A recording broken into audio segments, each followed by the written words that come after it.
From tragedies to heartbreaking stories, these are the biggest catastrophes in NFL history. Johnny Manziel was a bit of a wild card coming out of college. The guy had some crazy talent but was also an absolute party animal. The Cleveland Browns, desperate for a quarterback, still chose them near the end of the first round, and his career turned out to be a total catastrophe.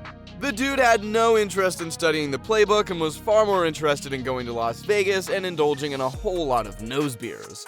The final straw was when he secretly went to Vegas disguised as a man named Billy the night before game day. But his partying got way out of control and he ended up missing his flight back to join his team. That was the final straw. The Browns cut Manziel and he never played in the NFL again. And Manziel wasn't even the worst draft pick ever. Check out the guy the Raiders landed. When you get the first overall pick, it's a really big deal. First off, your team has to suffer through a horrible season in order to earn the pick. Then once you have it, you need to pick a player that can turn your luck around for the next decade. The Raiders totally botched their opportunity when they selected Jamarcus Russell out of LSU. When he showed up, they were uncertain about his work ethic, so they gave him a bunch of blank DVDs as a test and told him to watch them. When he returned, he said he watched them all and that they were very insightful. Busted! And things only got worse from there. By training camp, he was fat as a buffalo, and not too much later, he developed a taste for cough syrup. Let's just say he didn't last long in the NFL, and the Raiders paid a whole lot of money for their epic blunder. Jamarcus Russell followed in the footsteps of this next player whose career was straight up catastrophic. The Colts had the first overall pick, and they had a tough decision to make because there were two potential franchise quarterbacks on the board. Option A was Peyton Manning out of Tennessee, and option B was Ryan Leaf out of Washington State University. Fortunately for the Colts, they made the right choice and took Manning, a future Super Bowl MVP winner. Unfortunately, that left the Chargers with a consolation prize about as fruitful as a diarrhea-filled diaper. Ryan Leaf, drafted second overall, threw 2 touchdowns and 15 interceptions in his rookie year. You heard that right. On top of that, he developed an addiction to painkillers. Before long, Leaf's NFL days were over, but not his drug days. He tried to break into an injured player's apartment to steal his pills and ended up going to jail on multiple drug charges. Breaking and entering? That ain't cool, bro. But my videos are damn cool. So hit that like button and subscribe to the channel, cause if I could, I would pick you to be on my team. But we don't draft like the Bengals. The Bengals did their homework in 2003 when they drafted Carson Palmer first overall. When he started his career, he was showing every sign of turning the franchise around. By 2005, he had already turned the Bengals into a playoff team where they were matched up against the Steelers. In the game, Palmer showed off his skills by completing a 66-yard touchdown pass, a new Bengals record. But on that play, he also got clobbered by a defensive tackle named Kimo von Oelhoffen after throwing the ball and tore his MCL. He got carted off the field and returned to football, but was never the same again. Speaking of quarterbacks that never got the chance to shine, another team that seemed to hit the jackpot coming out of the draft was Washington when Robert Griffin III fell into their laps with the second overall pick. Despite having a name that makes it sound like he sits on the throne of a medieval castle, you know, Robert Griffin III, Lord of the Netherrealms. He was actually an immensely talented dual-threat quarterback drafted out of Baylor University, and his rookie season was out of this world. He'd put defenders on roller skates with his agility and could also pass it to his receivers with pinpoint accuracy. You know, the full package. Unfortunately, RG3 hurt his leg late in the season and didn't fully recover by playoff time. But the coaching staff wanted him to gut it out anyway, and the medical staff juiced him up with the painkillers so RG3 could put on a show. Well, that brilliant plan backfired, and RG3 further injured his leg and never made a full recovery. While busts and injuries can be catastrophic, some situations get way worse. Like Aaron Hernandez's catastrophe. Aaron Hernandez seemed to have it all: money, fame, and a whole lot of talent. The dude was a superstar tight end for the New England Patriots, but he threw it all out of the window when he decided to murder a man named Odin Lloyd. After getting found guilty, Hernandez was thrown in jail where he hung himself to death in his prison cell. And when they did the autopsy, they found that his brain was mashed up from CTE. But Hernandez's story wasn't even a one-off. Junior Seau was another football legend who had a spectacular career. This linebacker really made everyone say "ow" when he was on the field because he was constantly laying monstrous hits. Seau was a 12-time Pro Bowler, a 10-time All-Pro, and was even voted as NFL Man of the Year in 1994. And I've never even won Man of the Year in my own household. My wife is currently on a 3-year Man of the House winning streak. As impressive as Seo was, he too took his own life after retirement. And much like Aaron Hernandez, his autopsy showed that he had suffered from CTE as well. Just a horrible disease. With so many massive athletes bashing each other's brains in, it's truly surprising that players aren't dying on the field regularly. However, one player actually did die on the field in 1971. The player's name was Chuck Hughes and was a wide receiver for the Detroit Lions. But Hughes didn't die because of a massive hit. He actually had a blocked artery and went into cardiac arrest on the field mid-game. A true catastrophe. Luckily, there's much better healthcare nowadays, as what we witnessed with Damar Hamlin, who even still plays after his cardiac arrest. While Hughes is the only player to ever die in an NFL game, another player sadly died on the practice field. Corey Stringer was a Pro Bowl offensive lineman for the Minnesota Vikings. And boy was he big. Stringer weighed in at over 330 pounds during his playing days. But despite his imposing frame, Stringer was actually a very kind soul. He had a reputation for doing random acts of generosity. For example, he once famously pulled over to help a man change a tire. Could you imagine having a rotten day and being stuck on the side of a road when an NFL Pro Bowler comes around to help you out? What a gem! But during a practice, Stringer was caught in a catastrophe when he collapsed on the practice field and passed away due to dehydration. It was a devastating day in football. Up next, we have a story about a player who tried his very best to be of service, but it ended up backfiring. Some athletes are chasing the biggest paycheck they can get.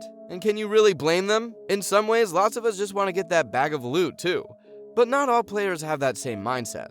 Pat Tillman is a perfect example of that. After 9/11, Tillman decided to leave the NFL, passing on many millions of dollars in contract money, and join the US Army. He was sent to Afghanistan, where he was fatally wounded by a friendly fire. And Sterling Sharpe was wounded on the gridiron. Sterling Sharpe was a terrific wide receiver for the Green Bay Packers. He had already been voted into 5 Pro Bowls and was one of the very few players in NFL history to lead the league in receptions, receiving yards, and receiving touchdowns in the same season. Until he got a major head-to-head collision that ended his football career right in the middle of his prime. Don't worry, he ended up making a recovery from his spinal injury, and we all see him on screens as an analyst nowadays. But the catastrophe ended his playing career way too early.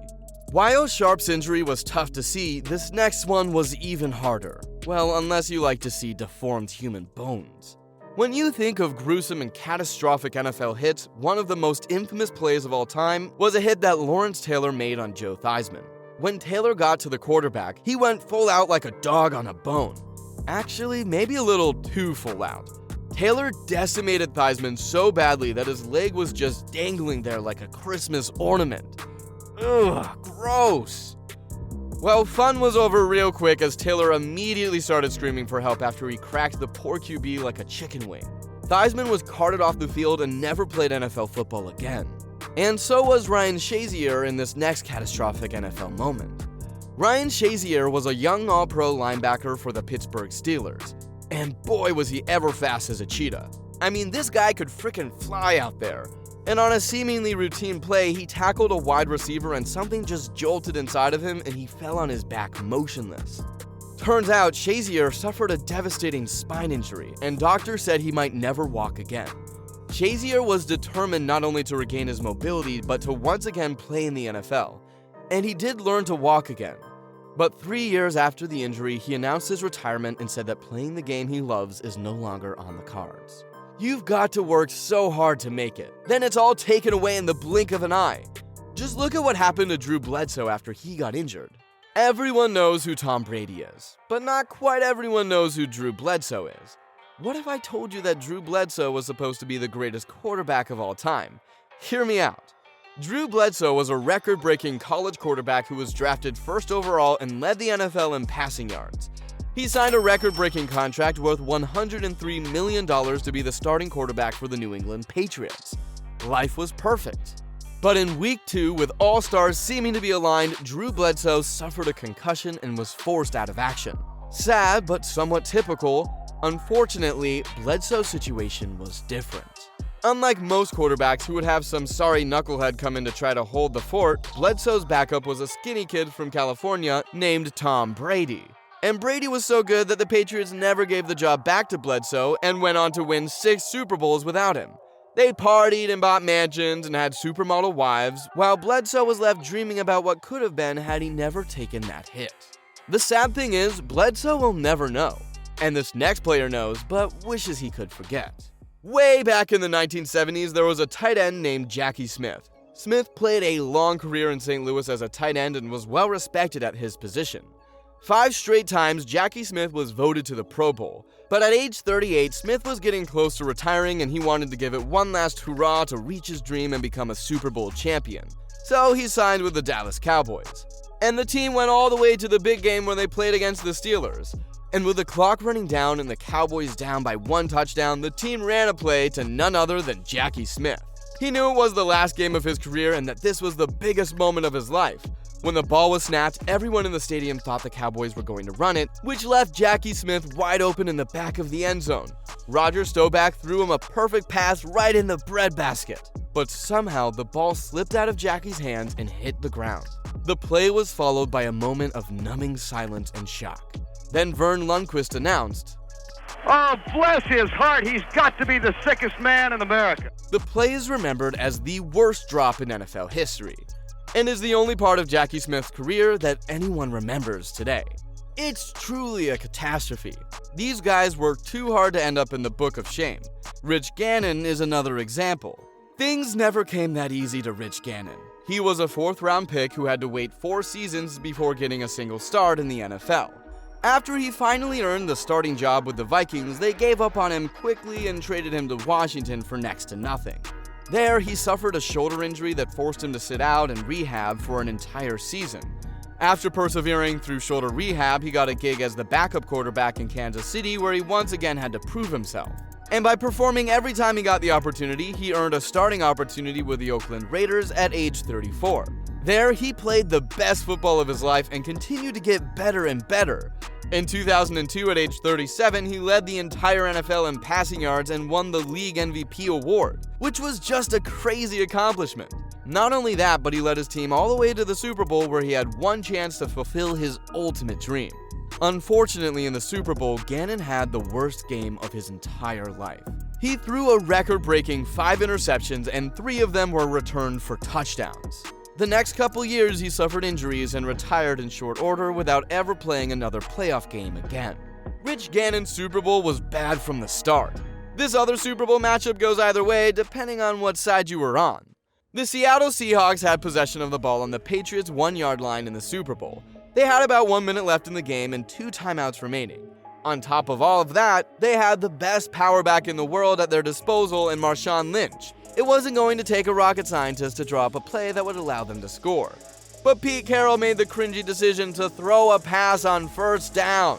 And the worst thing imaginable happened. Patriots cornerback Malcolm Butler undercut the pass and picked it off.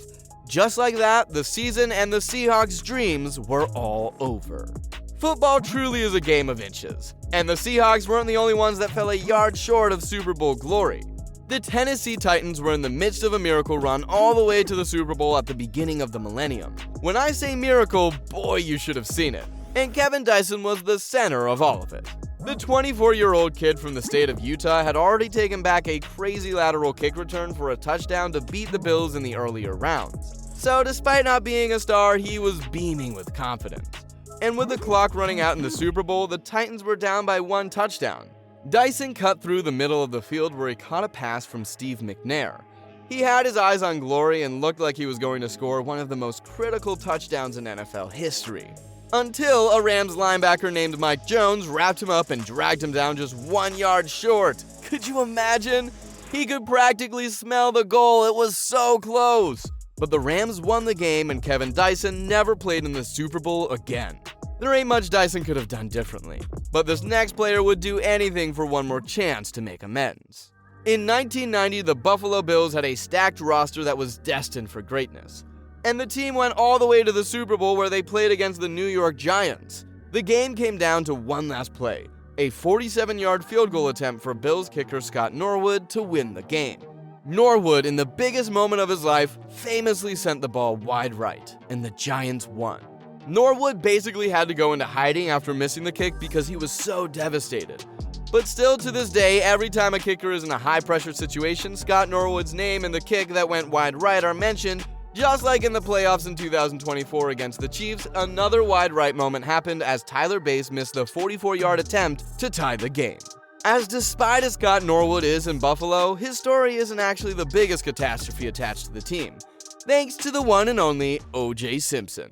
O.J. Simpson was one of the most beloved running backs in NFL history. The man known as Buffalo Bill used to bring fans out of their seats with sensational moves on the football field. But barely anyone remembers him for his on-field stardom anymore, because he was accused of murdering his ex-wife Nicole Brown Simpson and her friend Ron Goldman. The whole case was televised and drew massive TV ratings. His lawyer, Johnny Cochran, as well as the rest of his team, were nicknamed the Dream Team thanks to their ability to pick apart the prosecutor's evidence and raise reasonable doubt that OJ may not actually have been the culprit. The Dream Team basically managed to convince the jury that the scientists on the prosecuting team mishandled evidence and were targeting OJ because they were racist. When it was all said and done, OJ was found not guilty, though his reputation was forever tarnished. Was it a catastrophe because he was let off the hook, or because the false accusations ruined his reputation? Probably because he was left off the hook. But that's just my opinion. Anyway, there you have it, guys. Those were some of the biggest catastrophes in NFL history.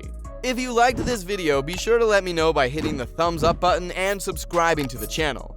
And to watch more of my content, click on one of the videos currently on your screen, cause DropKick's got you covered.